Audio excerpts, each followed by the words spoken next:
Hey folks, welcome back to the channel. My name is 3-Chord Dave and today we're talking about Gibson. Are they back now that Cesar is completely in charge?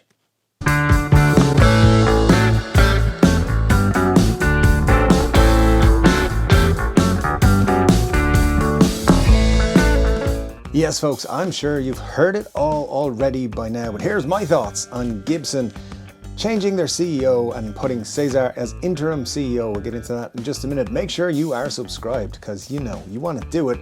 Make sure you hit that like button as well. Hit the notification bell, choose all notifications, never miss a 3-Chord Dave live video. Why would you do such a thing? Yeah, that'd be super cool of you. Leave a comment to what you think is going to happen with Gibson over the next few years, the Cesar era. If you don't mind, in the comment section below, let's chat about it and do more chatting about it on 3-Chord Dave Live, Saturday, 10 p.m. Irish time, or whatever time that is in your part of the world. Make sure to join me because this is a big guitar story. I think it's somewhat being underestimated as to how big this is. Gibson, one of the big two in the guitar world, whether you like them or not, they are one of the big two. The other one being Fender, of course, and they have a new leader. We are now officially, however long it lasts, in the Cesar era. The JC era is over, and the JC era was all about rebuilding in Gibson and putting them back on the map and saving them from bankruptcy and complete desolation, which is where they were headed in 2018 when they were taken over by KKR, so whatever it is.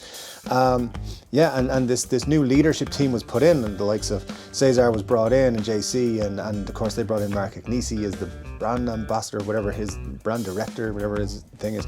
So anyway, Cesar, of course, came in at the same time as JC Curley in 2018. He was the brand merchant officer, I think, it was his title at the time. And then in 2021, he became the Gibson president, which is fantastic. That's Ted McCarthy's job. It's probably the best guitar job in the industry. I don't know, but it feels like you would be pretty cool if you had that job. And he's been pretty much a face of Gibson since that time.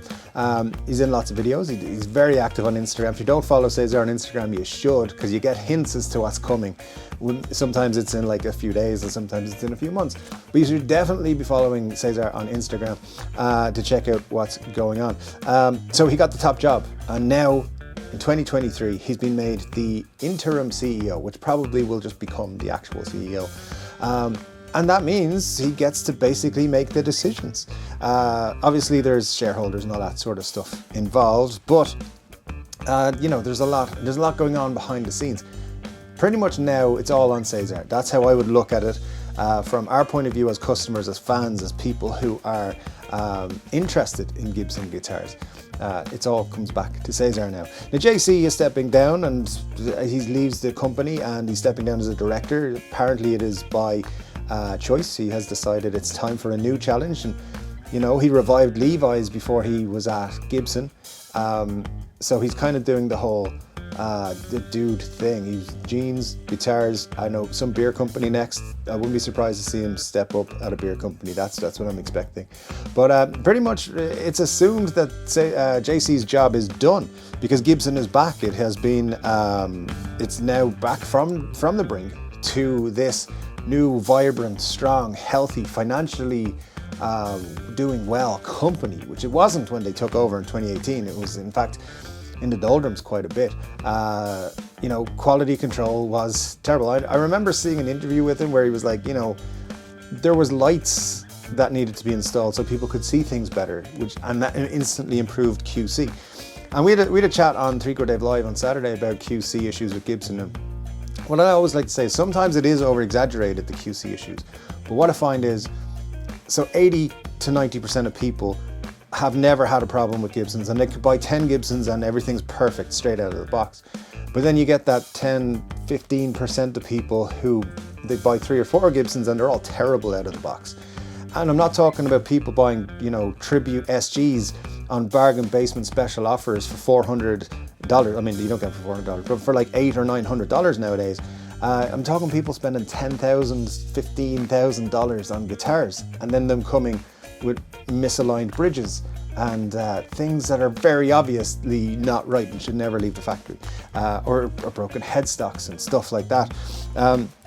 So, obviously they don't ship them broken headstocks, but they don't prepare them properly. So there's all kinds of people having all kinds of issues, and that's still a thing, and it's still higher than the industry average. So they definitely need to get that sorted out a little bit better. But they made massive improvements over the last 5 years. That has to be said, and that's all under JC's watch. Now, what can we expect from the Cesar era? And here's what I think. I think a lot of people are saying, oh, Cesar's going to do this and Cesar's going to do that. And I don't think Cesar's going to make a whole lot of changes. As I said, Gibson are in a healthy position. They're making a lot of money, and they have brought new people into the company in terms of artists and people that they're working with and so forth. We're going to see more of that, more working with continuing to build Gibson into this luxury brand, this somewhat unattainable brand, where everything's a little bit more expensive than you remember it being. They're going to be teaming with more artists, and yes, I mean artists, and different types of musical artists. We're recently seeing them reach out into the sporting world. People like motorcycle race people and all that sort of stuff. They sponsor a soccer team in the MLS. A lot more of that sort of stuff, reaching into different arenas, so to speak. I think we're also going to see a lot more of the $400 scarves and bandanas and things. The kind of stuff that guitar players really want. And don't forget, of course, there's Gibson Publishing, which I believe very much was had a big hand from Cesar in getting off the ground as well. So that's kind of what I think we're going to be seeing. I think we're also going to see a lot more things like new other Gibson garages, so not just in Nashville. And I think there's a possibility we'll see one in Europe, perhaps in London or Paris, because those are places where Gibson already has showrooms and stuff like that. So I think we could be seeing something there. I think we might also see something maybe in Tokyo, or in Japan anyway. It's following Fender quite literally. In that sense, I think that's something that we could see. More signature guitars are guaranteed. Like, you will very soon see another Slash signature series, I think, and other artists. Lots of signatures coming, and maybe some special runs, Gibson special runs instead of Fender special runs, shall we say. I think we're going to see lots of that. Things like the 80s SG and Flying V that came out this week. I think we'll see stuff like that, and I'm very excited by the idea of what they could have. But bear in mind, as I said, Cesar has been quite influential over the last few years. He has been behind some of these big ideas that Gibson have had to reissue stuff, to not have like a 2022 lineup and a 2023 lineup and it's just all core models, and they're the same. They just keep making them year after year, and they don't make a whole lot of changes. And then there's all these different things thrown in the mix as special editions, kind of limited editions in the mix, and signature models and all that sort of stuff. That's very much down to Cesar. However, I do think maybe JC may have been holding back some creativity, and not to take anything away from JC. I think he has done a good job at Gibson, and off he goes with our best wishes. But maybe there's no shackles so much now. Cesar's a guitar player and a guitar collector, and very much somebody who I think if you or I were sitting in his seat would be like, let's do something cool. I think that is something that he will live by. Of course, his motto, as he puts up on Instagram all the time, is do epic shit. And I think we might see some epic shit actually from Gibson in terms of the stuff that they're going to come. I hope so. I hope we do see a little bit of that creativity coming through, and a little bit of a spark, a little something special from Gibson again. I think it's kind of missing that a little bit, but we'll see. Anyway, I think it's cool. Maybe we'll get some rockin' fun from Gibson over the next few years. It'll obviously take a while for things to manifest and get through the system and everything. So give it a year or so and we'll start to see the real fruits of the Cesar era coming to fruition. I'm excited. I think it's cool. Listen, I know I talk bad about Gibson or complain about Gibson from time to time on this channel, but that's only because I want Gibson to be great. I do own Gibson guitars and I do love them, and I want them to be great again. You can't really say that. But anyway, that's what I'm hoping. Let me know what you think of Gibson changing their CEO and putting Cesar as the head honcho, completely the head honcho, all by himself, president and CEO at the moment. So let me know what you think in the comment section below. And Cesar, if you're watching, because I know you watch me from time to time on the channel to find out what's going on, congratulations and very best of luck with it.